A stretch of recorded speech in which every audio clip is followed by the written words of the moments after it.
Greetings of the day. Myself, C.A. Hemant Karunia, Assistant Professor, Sri Samliaji Government College, Mandfia, District Chittorgarh. Dear students, आज हम लोग income tax chapter 2 कर प्रभार tax incidence की बात करेंगे. जैसा कि हमने पिछले वीडियो में देखा था कि एक व्यक्ति की 3 परिस्थितियां हो सकती हैं. निवासी स्थिति हो सकती है, ऑर्डिनरी रेजिडेंट साधारण निवासी, नॉट ऑर्डिनरी रेजिडेंट असाधारण निवासी और अनिवासी नॉन रेजिडेंट. आज की कक्षा में हम लोग इन तीनों के लिए टैक्स के बारे में बात करेंगे कि किस व्यक्ति को इंडिया में टैक्स देना है, किस व्यक्ति को इंडिया में टैक्स नहीं देना, किस इनकम पर टैक्स देना है, कब नहीं देना. तो आइए सबसे पहले हम लोग देते हैं ऐसी income received in India but accrued outside India. ऐसी कोई भी इनकम जिसे पूरे विश्व में कहीं भी कमाया गया हो किंतु भारत में प्राप्त किया गया हो, एक्रू कहीं भी हुई हो, भारत में प्राप्त हुई हो, उस पर तीनों व्यक्तियों को टैक्स देना होता है. अगली इनकम लेते हैं, इनकम एक्रूइंग और अराइजिंग इन इंडिया. भारत में अर्जित और भारत से उदय हुई आय, चाहे उसे रिसीव कहीं पे भी किया गया हो, अगर वो भारत से उपार्जित एवं अराइज हुई है, उदय हुई है, उस केस में भी तीनों व्यक्तियों को टैक्स इंडिया में देना होता है. ऐसी इनकम जो भारत में उपार्जित हुई हो और भारत में ही रिसीव हुई हो, उसे भी तीनों को उस इनकम पर टैक्स देना होता है. ऐसी इनकम जिसे रिसीव्ड और एक्रूड आउटसाइड इंडिया. रिसीव्ड कहाँ हुई? Outside India. एक्रूड कहाँ हुई? Outside India. दोनों एक साथ आउटसाइड इंडिया होने चाहिए कि उदय या उपार्जित भारत के बाहर हुई है और रिसीव्ड भी उसे भारत के बाहर कर दिया गया. तो केवल ऑर्डिनरी व्यक्ति को टैक्स देना होगा, एनओआर और ओएनआर टैक्स नहीं देंगे. यहाँ एक इम्पोर्टेंट बात यह है कि जब हम बात करते हैं रिसीव्ड की, इनकम रिसीव्ड इन इंडिया का अर्थ है भारत में प्रथम प्राप्ति. अगर उसे भारत के बाहर प्राप्त कर लिया गया और बाद में इंडिया में भेजा गया, तो ये इस कैटेगरी में आ जाएगा, received and accrued outside India. Received का मतलब प्रथम प्राप्ति होगा. रिसीव इन इंडिया लिखना, अगर क्वेश्चन में लिखा है remitted to India, send to India, उसे आप रिसीव्ड नहीं मानेंगे, अर्थात ये ऐसा प्रश्न इस कैटेगरी में आएगा. अगली इनकम जो हमारी टैक्सेबल होनी है, income received accrued outside India. देखिए दोनों सेम है. Income received and accrued outside India from a business controlled in a profession setup in India. अगर कंट्रोल भारत से हो रहा है तो एनओआर को भी टैक्स देना होगा. एनओआर तो टैक्स देता है, ऊपर वाली इनकम पे भी टैक्स देगा, लेकिन एनओआर तभी टैक्स देगा जब उसका कंट्रोल भारत से हो रहा हो, तो एनओआर को टैक्स देना है. एनआर को इस इनकम पर टैक्स नहीं देना. अब हम बात करेंगे कुछ ऐसे टैक्सेबल आय की, एग्जेम्प्टेड आय की, जिन पर किसी व्यक्ति को टैक्स नहीं देना होता. जिसमें से सबसे पहले हमारे पास है past untaxed foreign income brought to India during the previous year. गत वर्ष में भारत के बाहर विदेश में कमाई गई ऐसी आय जिसे गत वर्ष में भारत में लाया गया है, कमाई पहले के वर्षों में थी, इकट्ठी की, भारत में लाए, ऐसी आय पर किसी व्यक्ति को टैक्स नहीं देना होता.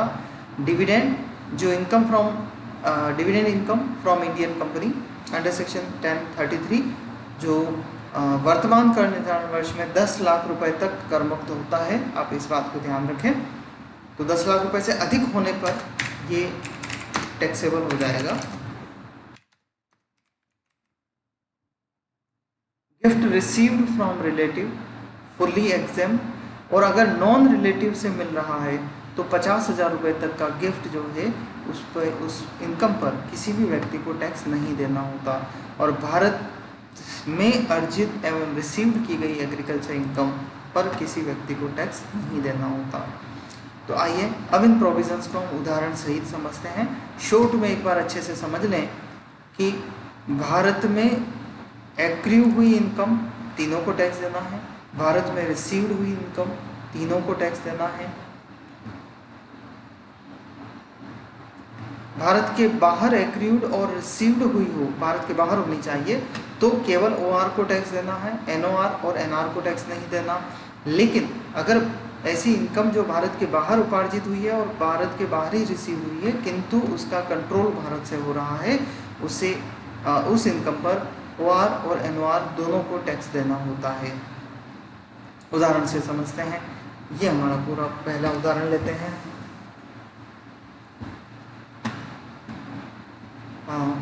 एग्जाम में इस रेजिडेंशियल इंसिडेंस ऑफ टैक्स के ऊपर 10 नंबर का या 15 नंबर का question MLSU BCom second year में सामान्यतया देखने को मिलता है। तो विद्यार्थी आप लोग इसे अच्छे से इस पोर्शन को तैयार करें।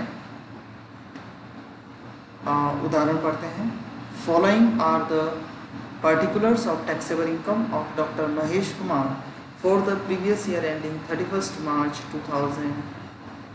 फिलहाल आप लोगों के लिए करने का वर्ष 2020-21 लगेगा, इसलिए मैं इसे 2020 कर देता हूँ। पहली income royalty receive from government of India 24,000। Income from business in India ₹40,000। The business is controlled from France. Income from sale of house property in Delhi 30,000 rupees. Income from business in Nepal rupees 25,000, of which 15,000 were received in India. The business is controlled from India.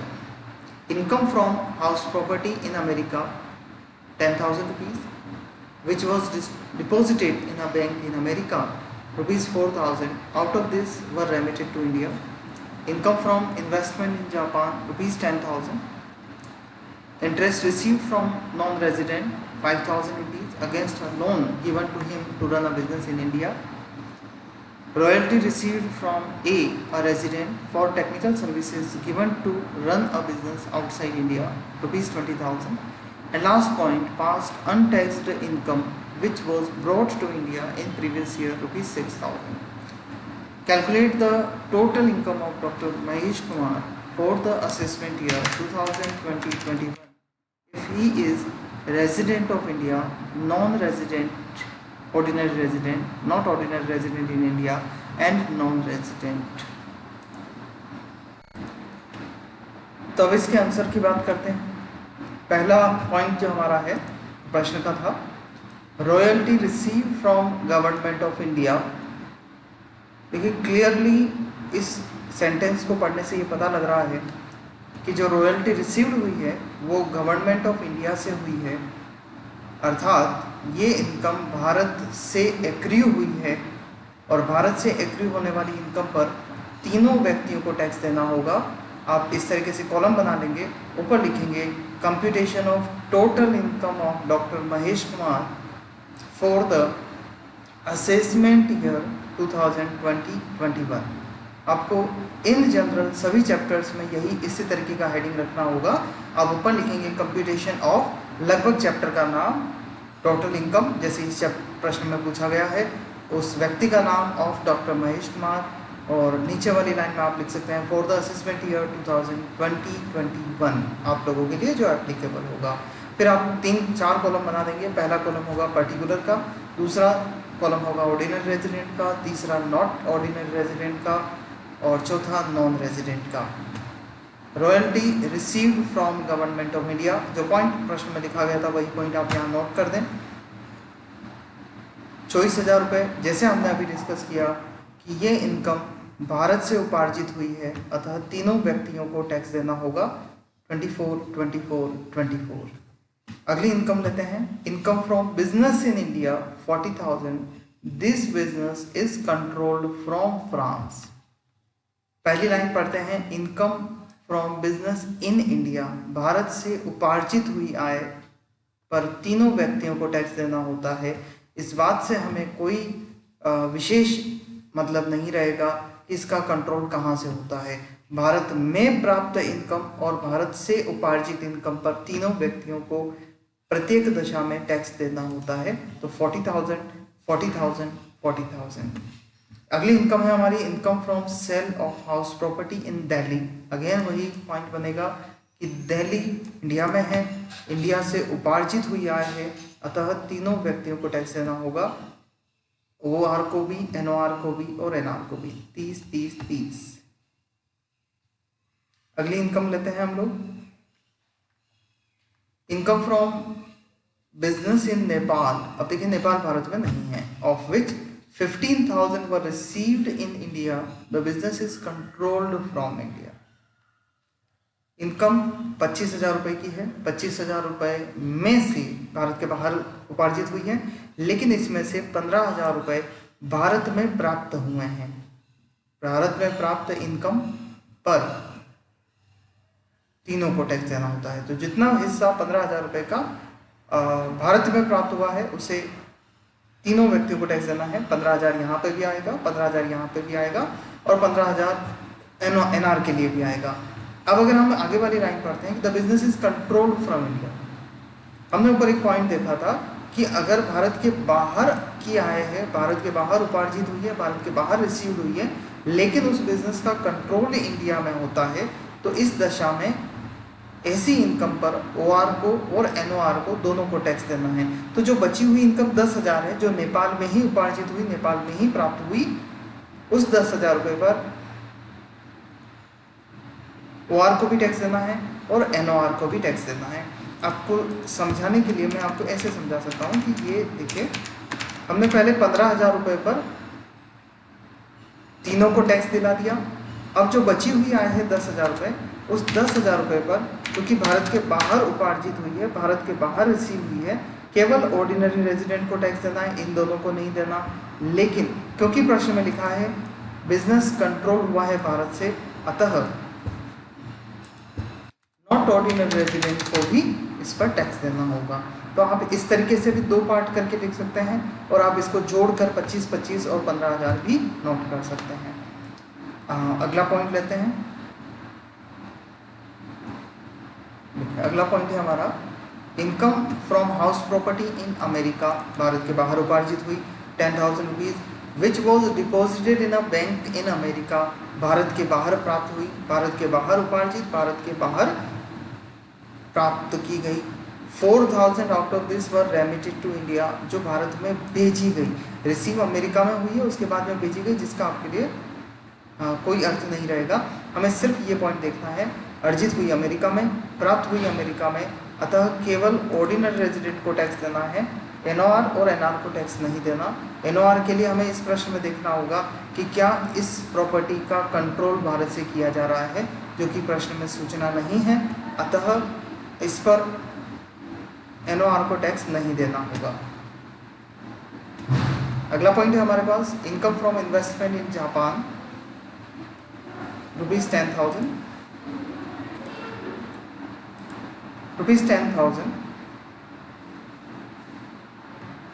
Income from investment in Japan, rupees 10,000। Japan की इनकम कहाँ प्राप्त हुई? Japan में प्राप्त हुई। हमें नहीं लिखा गया ये कहाँ प्राप्त हुई, तो हम इसे एज्यूम करेंगे कि ये जापान में ही प्राप्त की गई है। कंट्रोल कहाँ से हुआ ये भी नहीं लिखा गया, तो हम ये मानेंगे कि ये भी कंट्रोल भारत के बाहर किया गया है, जापान में किया गया है।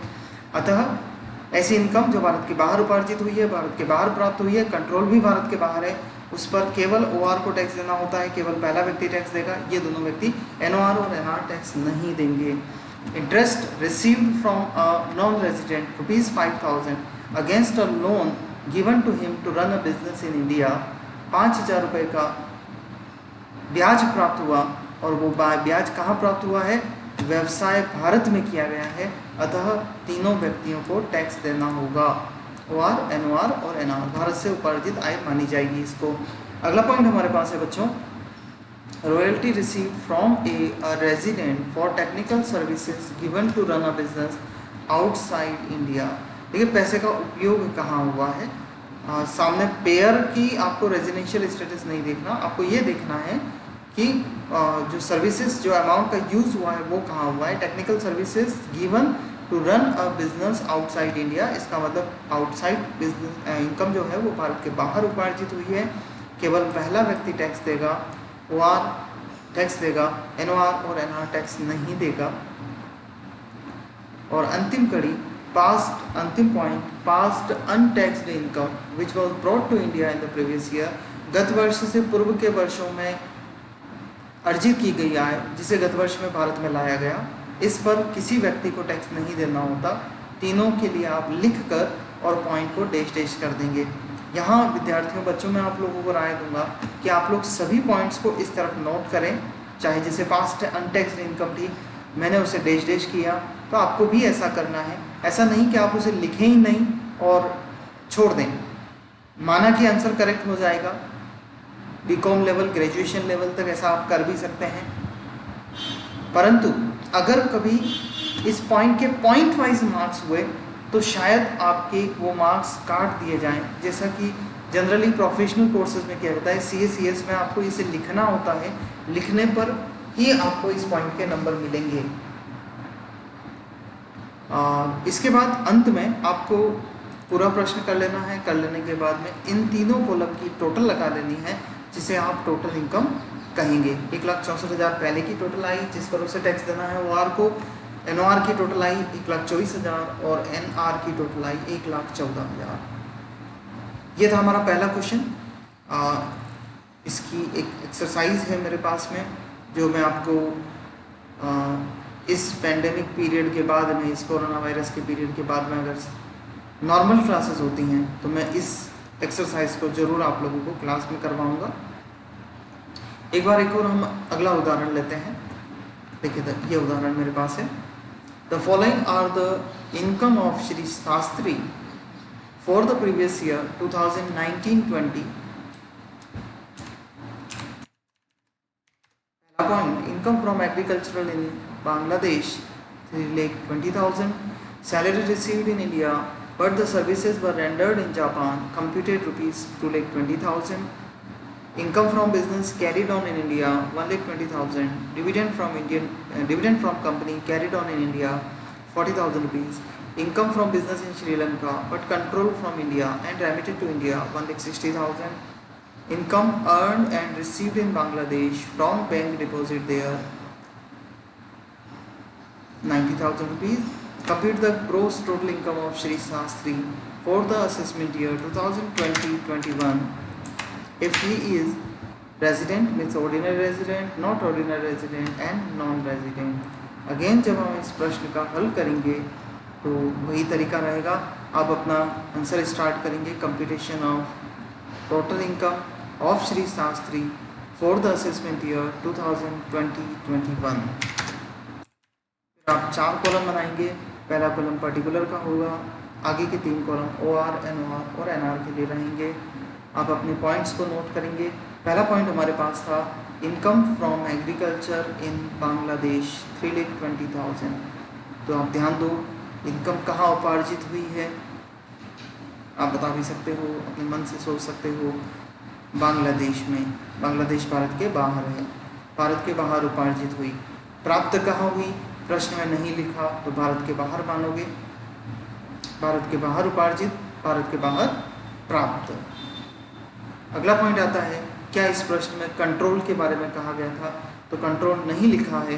कंट्रोल भी आप बांग्लादेश में मानोगे, अतः केवल पहले व्यक्ति को टैक्स देना है, OR को, बाकी 2 में टैक्स हो जाएगा। Salary received in India but the services were rendered in Japan, computed rupees 2,20,000। ये क्लियर पहली लाइन में लिखा है सैलरी रिसीव्ड इन इंडिया, माना कि उपार्जित जापान में हुई है किंतु उसे भारत में प्राप्त कर लिया गया है, और ऐसी इनकम जिसे भारत में प्राप्त कर लिया जाए उसे OR, NOR और NR तीनों को टैक्स देना पड़ेगा। तीसरा पॉइंट है हमारे पास, income from business carried on in India 1,20,000। Business भारत में किया गया है, भारत में अर्जित हुई आय, ऐसी आय पर तीनों व्यक्तियों को टैक्स देना है, OR, NOR और NR। Dividend from company carried on in India 40,000 rupees. जैसा कि आपको मैंने बताया था कि अंडर सेक्शन 1033 ये इनकम 10 लाख रुपीज़ तक एग्जाम्प्ट होती है। अतः तीनों में एग्जाम्प्ट रहेगा क्योंकि ये अमाउंट सिर्फ 40,000 रुपये दिया गया है। Income from business in Sri Lanka but controlled from India and remitted to India 1,60,000। देखिए उपार्जित कहाँ से हुई? श्रीलंका। प्राप्त कहाँ हुई? लिखा है रेमिटेड लिखा है, इट मीन्स हमें ये एज्यूम करना है कि ये श्रीलंका में प्राप्त हुई और प्राप्त होने के बाद इंडिया में भेजी गई। भारत के बाहर उपार्जित, भारत के बाहर प्राप्त, कंट्रोल भारत से किया गया है। अतः इस दशा में OR को टैक्स देना है, NOR को टैक्स देना है, NR को टैक्स नहीं देना। Income earn and received in Bangladesh from bank deposit there. एक बार यहाँ आप लोग सोचें कहाँ इनकम उपार्जित हुई है? बांग्लादेश में। रिसीव्ड कहाँ हुई? बांग्लादेश में। कंट्रोल लिखा नहीं है, इसका मतलब हो गया केवल ऑर्डिनरी रेजिडेंट टैक्स देगा, NOR NR टैक्स नहीं देगा। अंत में फिर वही आप इसकी टोटल लगा लेंगे और इस टोटल को लगाने के बाद आपका उत्तर हो जाएगा। तो जो हमारी अभी टोटल आ रही है वो है ग्रॉस टोटल इनकम 9,10,000, 5 लाख और 3,40,000। तो इसकी भी मैंने एक एक्सरसाइज बना रखी है। अगर आप वीडियो पॉज करके चाहें तो इस क्वेश्चन को नोट कर लें, इसका हल निकाल लें और हल निकाल के आप मुझे मेरे व्हाट्सएप पर भेज सकते हैं। बस यहाँ आप ये परिवर्तन कर लें, ये 2019-20 रहेगा। आंसर आपको निकालना है असेसमेंट ईयर, वो आपका 2020 और 21 रहेगा। हम लोग इसी के और प्रश्न देखेंगे और आज के लिए इतना ही। रेजिडेंशियल स्टेटस के चैप्टर के लिए इंसिडेंस ऑफ टैक्स का पहला पार्ट आज हम यहीं रोकते हैं। अगले पार्ट में हम इसी के आगे के उदाहरण हम लोग देखेंगे।